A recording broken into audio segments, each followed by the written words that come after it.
Bạn có từng nhìn vào gương và thấy làn da sạm, nám bám đầy má không? Bạn có từng cố gắng thử từng loại kem hay dùng các loại thuốc da liễu mà vẫn không đạt hiệu quả không? Bạn có từng tự hỏi, tại sao da tôi lại như thế? Dù tôi đã chăm sóc kỹ càng, hôm nay, cụ Từ Tâm sẽ kể cho bạn một câu chuyện khác. Một câu chuyện mà có lẽ bạn chưa bao giờ nghe tới. Một câu chuyện về cách chữa nám, chữa sạm da, nhưng từ gốc, từ bên trong. Từ những tạng phủ của cơ thể, từ khí huyết, từ tâm lý. Và khi bạn hiểu được câu chuyện này, bạn sẽ nhận ra rằng da không chỉ là da. Nó là tấm gương phản chiếu tất cả những gì xảy ra bên trong. Bây giờ, bạn hãy nằm thoải mái trên giường, tắt bớt đèn phòng. Hãy đắp một tấm chăn ấm lên người. Nếu bạn là người sợ lạnh, hãy bật nhẹ đèn sưởi. Nhắm mắt và để đầu óc thư thái, thả lỏng tâm thân. Đón nhận những phút giây an lành với những bí quyết y học cổ truyền mà cụ Từ Tâm sẽ kể cho bạn. Để cho bạn không chỉ nghe những lời khôn ngoan mà cảm nhận sự chữa lành, sự yêu thương, sự chăm sóc. Bạn có từng nghe nói rằng nám da là do melanin tăng sinh, do nắng, do tuổi tác, do nội tiết mất cân bằng không? Tây y bảo như vậy. Nhưng y học cổ truyền, y học của người Việt chúng ta lại nhìn sâu hơn thế. Nó không nhìn vào những vết sẫm trên da, mà nó nhìn vào nguyên nhân sâu xa bên trong. Nó nói rằng nám da là tiếng kêu cứu của cơ thể. Nó là dấu hiệu rằng gan của bạn đang nóng, tỳ của bạn đang yếu, thận của bạn đang kiệt quệ. Khí máu không lưu thông được nữa. Tất cả những cái này, nó đều hiển hiện ra trên da bạn, trên mặt bạn, trên từng vết nám. Vì vậy, để chữa nám thật sự, bạn không cần tìm những lọ kem đắt tiền, không cần bào mòn da bằng các liệu trình tẩy nám. Bạn cần chữa từ bên trong. Bạn cần dưỡng gan, bổ huyết, kiện tỳ thông khí.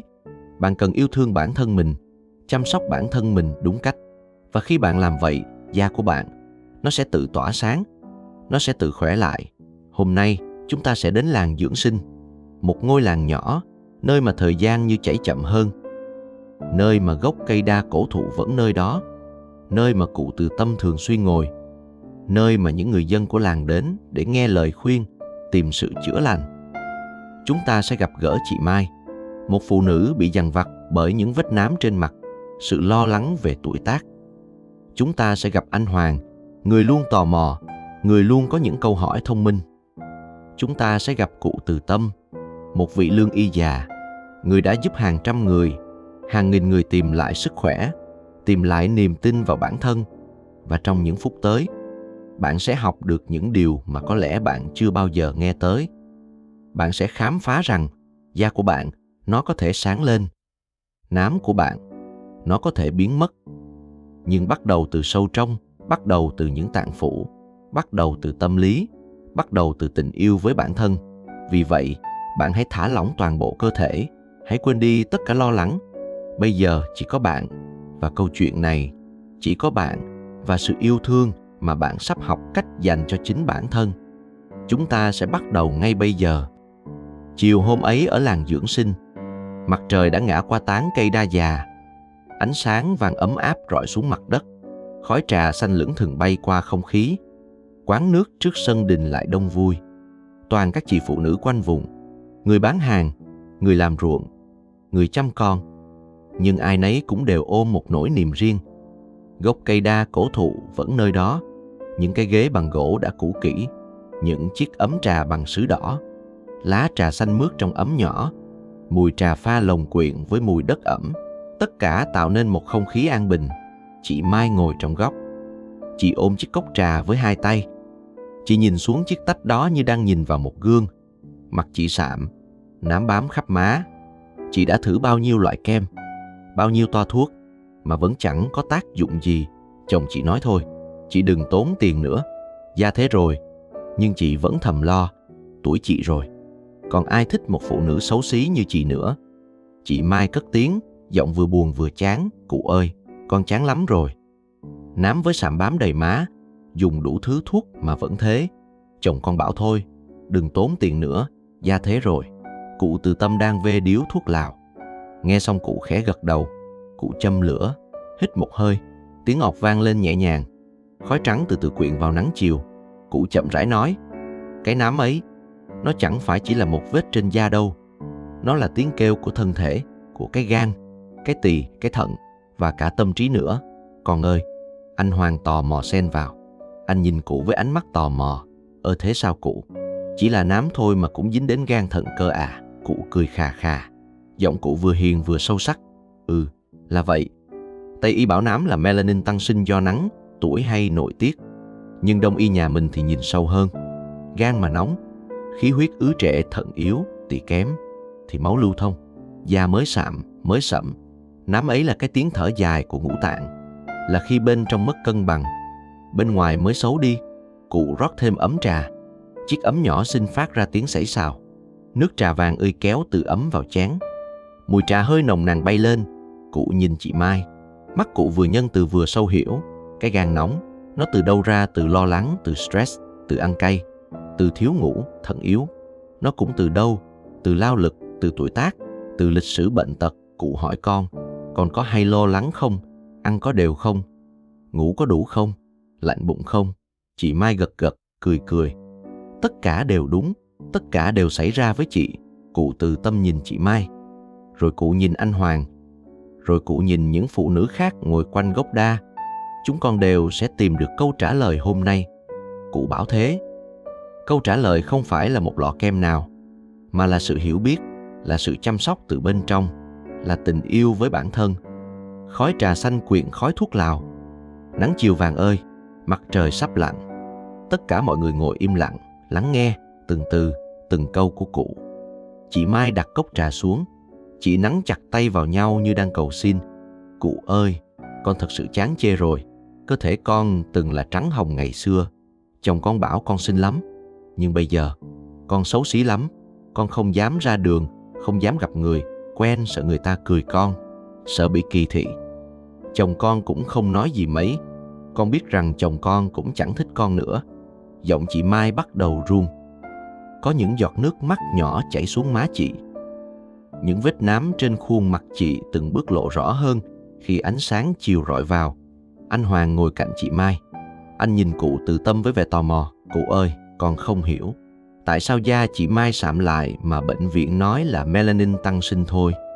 Rồi các bác sĩ kia bảo là thoái hóa hay gì đó. Sao mà phức tạp vậy cụ? Cụ từ tâm nghe xong, cụ gật gật. Tây y nhìn vào cái ngoài, nó bảo là melanin tăng sinh là do nắng, do tuổi tác, vài lý do khác. Nhưng nó không nhìn vào cái bên trong, cái sâu hơn, cái mà đông y nhà mình gọi là ngũ tạng. Cụ khẽ nhấp ngụm trà. Con ơi, bệnh không bắt đầu từ ngoài. Nó bắt đầu từ bên trong, từ những tạng phủ mà bây giờ các con không thể thấy được bằng mắt. Cụ nhìn thẳng vào chị Mai. Chị Mai, gan của chị nóng, tỳ của chị yếu, thận của chị kiệt, khí của chị bị tắc, huyết của chị bị ứ đọng. Bao nhiêu năm sống trong lo lắng, bao nhiêu năm giấc ngủ không tốt, bao nhiêu năm ăn cay, bao nhiêu năm căng thẳng. Tất cả những cái này, nó đều tích lũy trong cơ thể chị. Rồi hôm nay, nó bắt đầu hiện lên trên da chị, dưới dạng những vết nám, những vết sạm. Đó là cơ thể chị đang kêu cứu. Cụ rót thêm trà cho chị Mai. Cụ bảo ơi, nó chẳng phải là cái lỗi của con. Nó chỉ là một lời nhắc nhở, một lời kêu gọi để chị bắt đầu yêu thương bản thân, để chị bắt đầu chăm sóc bản thân, để chị bắt đầu tìm lại sức sống. Chị Mai nghe xong, chị khóc. Nhưng lần này, nước mắt chị không phải nước mắt buồn, mà là nước mắt của hy vọng. Cụ ơi, con bắt đầu tin rồi. Cụ mỉm cười. Tốt lắm, bây giờ ta sẽ dạy cho chị cách dưỡng gan, cách bổ huyết, cách kiềng tề, cách thông khí, 4 cách chữa nám từ gốc, từ bên trong. Từ tâm lý, chiều nắng đã bắt đầu nhạt dần. Mặt trời sắp chạm tới đường chân trời. Khói trà quanh gốc đa như một bó mây nhỏ. Tất cả mọi người, toàn thân và tâm trí, đều đã sẵn sàng để nghe, để học, để bắt đầu chữa lành. Cụ từ tâm dừng lại. Cụ đặt ấm trà xuống, ngồi thẳng lưng lên. Giọng cụ trở nên vừa trầm vừa sâu sắc. Con ơi, trong y học cổ truyền, trong y học của những ông cha ta từ hàng ngàn năm trước, có một nguyên lý rất quan trọng. Nó bảo rằng da không chỉ là da, nó là tấm gương phản chiếu của nội tạng. Anh Hoàng hỏi, cụ ơi, tấm gương như thế nào ạ? Cụ cười hiền từ. Con hãy tưởng tượng, Nếu con có một chiếc gương, gương sẽ phản ánh những gì con nhìn vào nó. Nếu mặt con sạch, gương sẽ cho thấy một khuôn mặt sạch.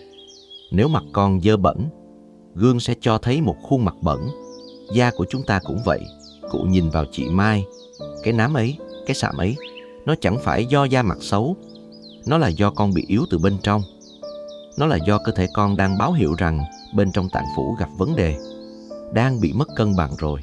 Cụ chậm rãi nói, gan tàn huyết, gan chủ cân mạch. Khi gan sạch, huyết trong, thì da sẽ sáng, da sẽ hồng, da sẽ tươi tắn. Khi gan nóng, khí huyết sẽ ứ trệ, thì da sẽ sạm, da sẽ nám, mất sức sống, tỳ sinh huyết. Khi tỳ khỏe, tỳ sẽ sinh được huyết tốt sẽ nuôi dưỡng da từ bên trong. Khi tỳ yếu, huyết không được sinh ra đủ, da sẽ mất dinh dưỡng, da sẽ xấu hơn và sạm đi thận chủ cốt, thận tàn tinh. Khi thận khỏe, cốt sẽ vững, tinh sẽ đủ, cơ thể sẽ có sức sống. Khi thận yếu, cốt sẽ mềm, tinh sẽ hao, cơ thể sẽ mệt, da sẽ mất đi sự sáng sủa từ bên trong. Cụ nhấc cốc trà, chậm rãi nhấp một ngụm nhỏ và nói tiếp, khí huyết, nó là năng lượng của cơ thể. Nó chảy khắp cơ thể, nuôi dưỡng mọi thứ. Khi khí huyết lưu thông tốt, mọi thứ sẽ khỏe, da sẽ hồng. Khi khí huyết tắc ứ đọng, mọi thứ sẽ yếu, da sẽ sạm, sẽ nám. Chị Mai gật gật. Chị bắt đầu hiểu. Vì vậy, để chữa nám, chúng ta không chỉ chữa cái vết trên da, chúng ta cần chữa cái bên trong. Chúng ta cần dưỡng gan, bổ huyết, kiện tỳ thông khí. 4 cách này, chúng sẽ giúp chúng ta chữa nám từ gốc, từ sâu bên trong. Cụ tự tâm ngồi yên. Cụ nhìn chị Mai rồi lại nhìn anh Hoàng. Các con ơi, bây giờ ta sẽ kể cho các con nghe tại sao chị Mai lại bị nám, tại sao cơ thể chị bị mất cân bằng. Có 4 nguyên nhân chính. Cụ giơ tay lên, đưa từng ngón. Nguyên nhân thứ nhất, lo lắng, căng thẳng, ăn cay quá mức, thiếu ngủ. Tất cả những cái này, nó làm gan nóng. Gan nóng thì khí huyết sẽ ứ trệ. Khí huyết ứ trệ thì máu sẽ không tốt. Máu không tốt thì da sẽ sạm, da sẽ nám. Cụ hỏi chị Mai, chị có hay lo lắng không? Chị Mai gật, có chứ cụ ơi, con lo tiền bạc, lo con cái, lo thời tiết, lo hôn nhân, lo sức khỏe. Lúc nào con cũng lo, cụ gật đầu. Thế đó lo lắng ấy, nó làm gan chị nóng, nó làm khí huyết chị ứ trệ. Cụ tiếp tục, nguyên nhân thứ hai, tỳ yếu, tiêu hóa kém không đều, bụng lạnh. Tất cả những cái này, nó làm tỳ của chị yếu. Tỳ yếu thì không sinh được huyết tốt. Không sinh được huyết tốt thì da sẽ mất dinh dưỡng. Cụ hỏi, chị Mai, chị ăn có đều không? Bụng chị có lạnh không? Chị Mai lại gật, có cụ ơi, con hay bị bụng lạnh. Đặc biệt vào buổi sáng, con hay uống nước lạnh. Ăn cơm nhiều, thức ăn ít. Cụ gật gật, đó là nguyên nhân. Tỳ chị yếu rồi. Cụ tiếp tục, nguyên nhân thứ ba, lao lực quá, thường xuyên mất ngủ, sinh hoạt không điều độ. Tất cả những cái này, nó làm thận chị kiệt quệ. Thận kiệt quệ thì cốt sẽ yếu. Cốt yếu thì cơ thể sẽ mất sức sống. Da sẽ mất đi cái sáng sủa từ sâu bên trong. Cụ hỏi, chị Mai, công việc chị nặng lắm không? Chị có hay thiếu ngủ không? Chị Mai cười cười. Cụ ơi, con mấy năm nay, mỗi ngày chỉ ngủ 3-4 tiếng. Con dậy sớm, phải ra ruộng, phải chăm con, phải chăm nhà, phải làm bao nhiêu công việc. Con không nhớ lúc nào được ngủ đầy đủ nữa. Cụ gật gật. Cụ nhìn chị Mai với ánh mắt đầy sự thấu hiểu. Đó là nguyên nhân thứ ba, thận chị kiệt quệ rồi. Cụ đếm ngón cuối cùng. Nguyên nhân thứ tư, khí huyết tắc, không lưu thông được. Nó có thể ngấm hơi lạnh vào người, từ việc ngồi quá lâu, ít vận động, do trời lạnh, do nằm điều hòa quá mức, khiến khí huyết tắc thì máu sẽ ứ đọng. Máu ứ đọng thì da sẽ sạm, sẽ nám. Cụ hỏi chị Mai, trừ lúc ra ruộng làm việc đồng áng thì khi ở nhà chị thường xuyên nằm đúng không? Chị Mai gật đầu xác nhận. Đúng rồi cụ ơi. Khi ở nhà còn thường nằm mà ít vận động, lại sử dụng điều hòa thường xuyên, gần như không đi bộ hay tập thể dục. Cụ gật đầu. Đó là nguyên nhân thứ tư, khí huyết chị bị tắc rồi. Vì vậy chị Mai bị nám, không phải vì một nguyên nhân, mà vì 4 nguyên nhân cùng tác động: gan nóng, tỳ yếu, thận kiệt, khí huyết tắc. Tất cả cùng xảy ra với chị, tất cả làm cho da chị sạm, nám xuất hiện. Cụ từ tâm nắm tay chị Mai. Con đừng buồn, đừng tuyệt vọng. Cái nám ấy, nó không phải là kết thúc, Nó chỉ là một lời nhắn nhủ của cơ thể, lời nhắc nhở để con tỉnh dậy, để con yêu thương bản thân, để con bắt đầu chữa lành. Chị Mai khóc. Nhưng lần này, chị khóc không phải vì buồn, mà vì sự nhẹ nhõm, sự hy vọng. Cụ ơi, con tin cụ gật tốt lắm. Bây giờ ta sẽ dạy cho chị 4 cách chữa nám từ gốc. Cụ rót thêm trà. Từ chiếc ấm phát ra tiếng rót rách nhẹ của dòng nước trà rót vào cốc. Hơi nước từ cốc trà nhẹ nhàng bay lên. Cụ Từ Tâm bảo, con ơi, bệnh không bắt đầu từ ngoài, nó bắt đầu từ trong. Vì vậy, để chữa, chúng ta cũng phải chữa từ bên trong.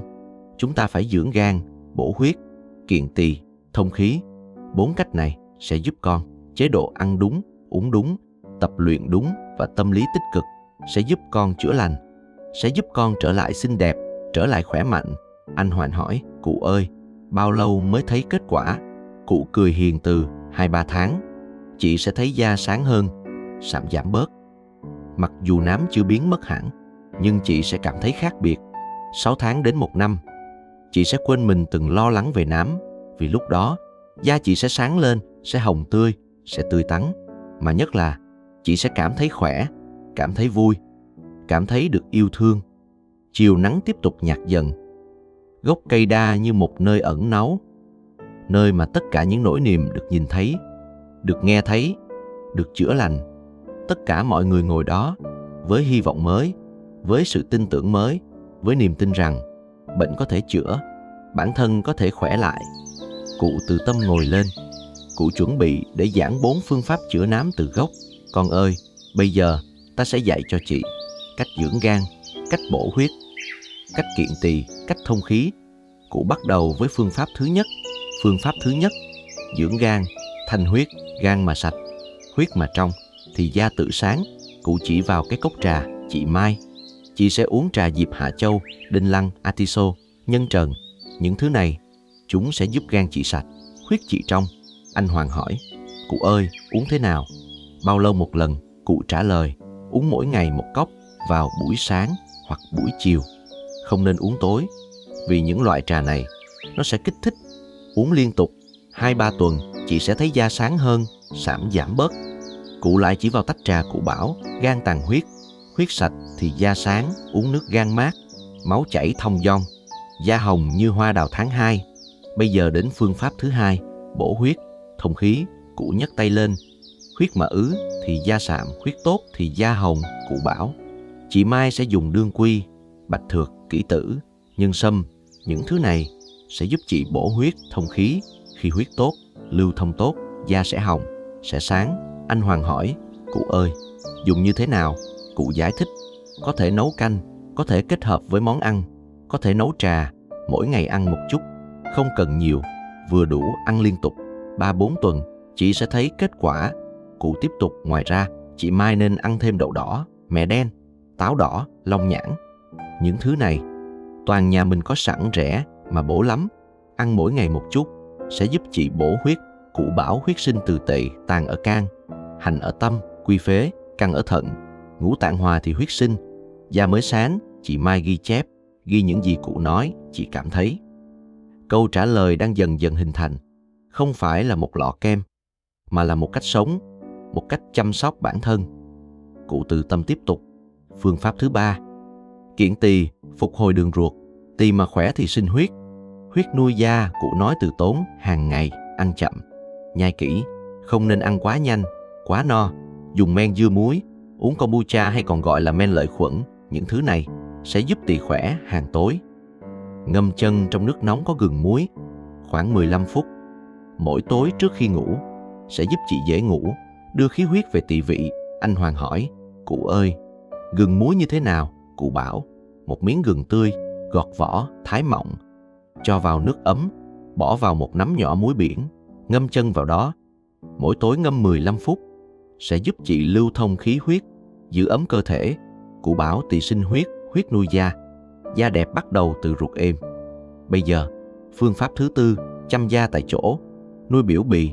Cụ nói, đừng có mà lột, tẩy bào mòn, da yếu rồi, phải nuôi lại, không phải đánh nhau với nó. Cụ bảo, rau má, nghệ đen, cam thảo, liên kiều, xay nhuyễn làm kem, kháng viêm, làm lành, đắp lên mặt mỗi tuần 2-3 lần. Khoảng 20 phút, cụ tiếp tục. Bạch chỉ bạch linh, sữa gạo, xay nhuyễn, dùng để đắp mặt cho da dịu. Sáng mỗi tuần một lần, sẽ giúp chị tái tạo làn da. Cụ nói, phế chủ bì mao, phổi khỏe, huyết thông, thì da tươi sáng.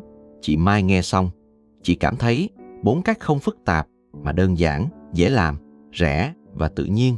Cụ Từ Tâm nắm tay chị Mai, 4 cách này sẽ giúp chị không chỉ da sáng mà chị sẽ cảm thấy khỏe, vui và lành mạnh hơn. Cụ Từ Tâm ngồi yên. Cụ để chiếc ấm trà xuống. Con ơi, bây giờ ta sẽ tóm tắt cho con 4 cách chữa nám từ gốc. Cụ đếm từng ngón. Thứ nhất, dưỡng gan, thanh huyết, uống trà diệp Hạ Châu, đinh lăng, atiso, nhân trần. Thứ hai, bổ huyết, thông khí dùng đương quy, bạch kỷ tự, nhân sâm, ăn đậu đỏ, mẹ đen, táo đỏ. Long. Thứ ba, kiện tỳ, ăn chậm, nha kỹ dùng men dưa muối khuẩn, ngâm chân gừng muối nước ấm mỗi tối. Thứ tư, chăm da, không lộ tẩy, làm kem tự nhiên, đắp mặt bằng rau má nghệ, cam thảo, bạch chỉ bạch linh, sữa gạo. Cụ nhìn chị Mai, 4 cách này, nó không dùng riêng, nó cùng hỗ trợ nhau để chữa nám, bồi bổ từ bên trong, tái tạo từ bên ngoài. Cùng một lúc, cụ nắm tay chị Mai, chị sẽ thấy kết quả. Không chỉ da hồng, sáng mà chị sẽ cảm thấy khỏe, vui. Mà ít đi, chồng chị sẽ khen chị, hàng xóm sẽ khen chị sẽ tự hào với bản thân. Chị Mai khóc. Lần này, nước mắt chị là nước mắt hy vọng, nước mắt sự yên bình. Cụ ơi, con cảm ơn cụ, con tin rồi. Cụ gật đầu. Tốt lắm. Bây giờ chị sẽ nghe thêm cách ăn uống đúng, cách tập luyện, cách tâm lý chữa bệnh, để hành trình chữa lành của chị được hoàn chỉnh. Nắng chiều chiều dần buông, nắng không còn vàng mà chuyển sang cam. Gốc cây đa như một nơi bình yên, nơi mà những tâm hồn tổn thương đến tìm kiếm sự chữa lành. Cụ Từ Tâm dừng lại một chút. Cụ nhìn chị Mai. Con ơi, bây giờ ta sẽ dạy cho con điều dưỡng hàng ngày. Uống thuốc chỉ là nửa đường, đây là nửa còn lại. Cụ bắt đầu. Ăn đủ bữa, đúng giờ, sáng 7 giờ, trưa 12 giờ, chiều trước 7 giờ tối. Không ăn quá no, chỉ ăn vừa no. Nhai kỹ, từ tốn. Anh Hoàng hỏi, cụ ơi, ăn những món nào là tốt nhất ạ? Cụ bảo, rau xanh, ngũ cốc, protein từ thực vật, ăn cá, ăn thịt. Nhưng không cần nhiều, chỉ vừa đủ. Tránh ăn đồ cay quá, tránh uống cà phê quá nhiều, tránh đồ ăn nhanh. Cụ tiếp tục. Uống nước, mỗi ngày 6 đến 8 cốc. Nước ấm, không uống nước lạnh, vì nước lạnh nó sẽ làm tổn thương thận. Uống trà xanh, nước gừng, nước yến mạch. Những thứ này sẽ giúp chị. Cụ bảo, khi ăn uống đúng thì sẽ khỏe, huyết sẽ được sinh ra tốt, da sẽ được nuôi dưỡng tốt, nám sẽ giảm bớt. Cụ tiếp tục. Sinh hoạt, ngủ đủ 7 đến 8 tiếng mỗi đêm, ngủ trước 11 giờ đêm, vì khoảng thời gian này gan sẽ tự phục hồi. Cụ bảo, không xem điện thoại trước khi ngủ, không để tâm trí bị kích thích. Tập thể dục nhẹ, yoga, đi bộ, tập dưỡng sinh, mỗi ngày 30 phút sẽ giúp chị khí máu lưu thông, cơ thể khỏe. Chị Mai ghi chép, chị cảm thấy sự chữa lành không phải là một phép màu, mà là sự kiên trì, sự chăm sóc, sự yêu thương với bản thân. Cụ Từ Tâm đứng dậy. Bây giờ, ta sẽ dạy cho các con cách xoa bóp huyệt vị. Cụ chỉ vào chân chị Mai. Đây là huyệt gan sơ ở trên mắt cá chân ngoài, dưới xương chày. Xoa từ từ, 50 đến 100 lần, mỗi ngày, mỗi tối trước khi ngủ, khoảng 10 phút, sẽ giúp gan khỏe. Cụ chỉ tiếp. Đây là huyệt tam âm giao, phía trên mắt cá chân trong. Xoa từ từ, cũng khoảng 50 đến 100 lần, sẽ giúp tỵ thận, gan cân bằng. Cụ chỉ tiếp. Đây là huyệt thái bạch, ở gốc ngón chân thứ nhất, bên dưới bàn chân. Xoa từ từ, cũng khoảng 50 đến 100 lần, sẽ giúp tỳ sinh huyết. Chị Mai học theo, chị xoa xoa, chị cảm thấy ấm, tê nhẹ, đó là dấu hiệu tốt. Cụ bảo, vận động nhẹ, tập động tác siết bụng, xoay người, co duỗi, mỗi sáng 10 phút, sẽ giúp chị. Cụ tiếp tục. Đi bộ 30 phút, mỗi ngày sáng hoặc chiều, sẽ giúp chị khí máu lưu thông. Cụ bảo, tập dưỡng sinh 20 đến 30 phút, chậm, nhẹ nhàng, sẽ giúp chị thư giãn, bình tĩnh hít thở sâu, sẽ giúp chị khỏe. Chị Mai ghi nhớ, chị cảm thấy có rất nhiều cách để chữa lành, không chỉ uống thuốc. Cụ Từ Tâm ngồi lại bên cạnh chị Mai. Bây giờ, ta sẽ nói đến cái quan trọng nhất. Đó là tâm lý, cụ nói từ tốn. Tất cả những gì ta dạy chị, uống thuốc hay ăn uống đúng cách, xoa bóp huyệt vị, tập luyện, tất cả sẽ vô ích nếu như chị không có tâm lý tích cực. Cụ nhìn chị Mai khi bệnh. Trong đầu sẽ toàn là những suy nghĩ tiêu cực. Chị sẽ nghĩ rằng chị sẽ không bao giờ khỏi, chị sẽ xấu mãi, cuộc sống sẽ kết thúc ở đây. Những suy nghĩ ấy, nó sẽ làm tổn thương thận. Nó sẽ làm gan nóng thêm. Nó sẽ làm bệnh tệ hơn, cụ bảo. Nhưng từ bây giờ, chị phải thay đổi suy nghĩ. Chị phải nói với chính mình, chị sẽ khỏi, mỗi ngày, chị sẽ tốt hơn hôm qua. Mỗi tuần, chị sẽ cảm thấy khác biệt. Mỗi tháng, chị sẽ cảm thấy như được tái sinh lại. Cụ nắm tay chị Mai. Tâm lý tích cực, nó sẽ giúp cơ thể nhanh khỏi hơn. Nó sẽ giúp thận được kích thích. Nó sẽ giúp khí máu lưu thông tốt hơn. Khi tâm lý tốt, cơ thể sẽ khỏe theo. Cụ bảo, mỗi sáng khi thức dậy, nằm yên trên giường 5 phút. Trong 5 phút đó, không suy nghĩ gì. Chỉ cảm thấy lưng ấm áp, cảm thấy cơ thể khỏe. Hít vào sâu, thở ra từ từ. Khi đứng dậy, chị sẽ cảm thấy thoải mái hơn. Cụ nói tiếp, buổi tối khi sắp ngủ, hãy làm tương tự, nằm yên, để lưng được ấm áp, cơ thể thư giãn, tạ ơn cơ thể, tạ ơn những điều mà chị đã trải qua trong ngày. Khi bình tĩnh, tâm an, chị sẽ ngủ ngon hơn, ngủ tốt, bệnh sẽ khỏi nhanh hơn. Cụ nói, phụ nữ không chỉ cần đẹp, mà cần sức khỏe. Không chỉ da sáng, mà cần tâm vui. Không chỉ ngoại hình, mà cần bên trong khoe. Chị Mai, chị sẽ trở nên xinh đẹp, không phải vì da, mà vì chị sẽ khỏe lên, chị sẽ vui, chị sẽ yêu thương bản thân. Chiều dần buông, mặt trời sắp chạm đến đường chân trời. Tất cả mọi người ngồi dưới gốc đa, im lặng, lắng nghe và cảm nhận. Cụ từ tâm dừng lại. Cụ để bình chè xuống, ngồi yên lặng, giống như đang sắp xếp lại mọi thứ trong đầu. Dưới gốc cây đa, chỉ tiếng gió thổi, tiếng chim hót. Cụ nói từ tốn, các con ơi, bây giờ chúng ta đã đi qua từ nguyên nhân đến cách chữa trị. Ta muốn kết thúc bài học hôm nay bằng cách nhắc lại những điểm chính. Cụ giơ tay lên, đếm từng ngón. Thứ nhất, nám da không phải là bệnh không thể chữa. Nó chỉ là dấu hiệu rằng thận khí yếu, can huyết hư hoặc khí máu tắc, và tất cả đều có thể chữa lành nếu chúng ta biết cách. Cụ tiếp, thứ hai, cách chữa không phức tạp. Chúng ta chỉ cần uống thuốc đúng cách, ăn uống đúng cách, tập luyện đúng cách, giữ tâm lý tích cực. Tất cả chị Mai đều có thể làm được. Cụ nhấn mạnh. Thứ ba, kiên trì là chìa khóa. Chữa bệnh không phải chuyện nhanh. Nó cần 2-3 tháng, 6 tháng hoặc 1 năm. Nhưng nếu chị kiên trì, chị sẽ thấy kết quả. Và khi chị thấy kết quả, chị sẽ biết rằng tất cả nỗ lực của chị đều có giá trị. Cụ tiếp, thứ tư, dưỡng sinh không chỉ là để chữa bệnh. Dưỡng sinh còn là để phòng ngừa bệnh. Nếu từ khi còn trẻ, chúng ta biết cách dưỡng sinh, chúng ta sẽ không mắc những bệnh này. Cụ nói, từ bây giờ, hãy bắt đầu dưỡng sinh, hãy bắt đầu tập luyện, hãy bắt đầu ăn uống đúng cách, hãy bắt đầu yêu thương bản thân. Khi tuổi 60, 70, 80, các con sẽ cảm ơn chính mình. Cụ dừng một chút. Cụ nhìn quanh những người nghe. Con ơi, ta không bảo các con đây là điều dễ dàng, nhưng ta bảo các con, đây là điều đúng đắn. Và khi các con bắt đầu thực hiện, các con sẽ thấy rằng mọi thứ sẽ trở nên dễ dàng hơn. Bệnh sẽ khỏi, cuộc sống sẽ bình yên lại. Cụ nhìn vào những bà con xung quanh đang chăm chú lắng nghe. Nếu bà con đang mắc tình trạng tương tự, nám da, sạm da, thoái hóa, mọi người đừng bỏ cuộc. Đó không phải là kết thúc. Đó chỉ là một bước ngoặt. Một bước ngoặt để tìm thấy cách sống khác, cách sống tốt hơn. Chị Mai gật gật, mắt sáng lên hy vọng. Câu chuyện đến đây là hết. Nếu bạn thấy yêu thích các câu chuyện của cụ Từ Tâm, hãy ấn nút thích, bình luận và chia sẻ video này cho những người mà các bạn biết rằng cần sự giúp đỡ. Hãy đăng ký theo dõi kênh để các bạn không bỏ lỡ bất kỳ tập tiếp theo nào. Xin chúc mọi người một buổi tối ngon giấc.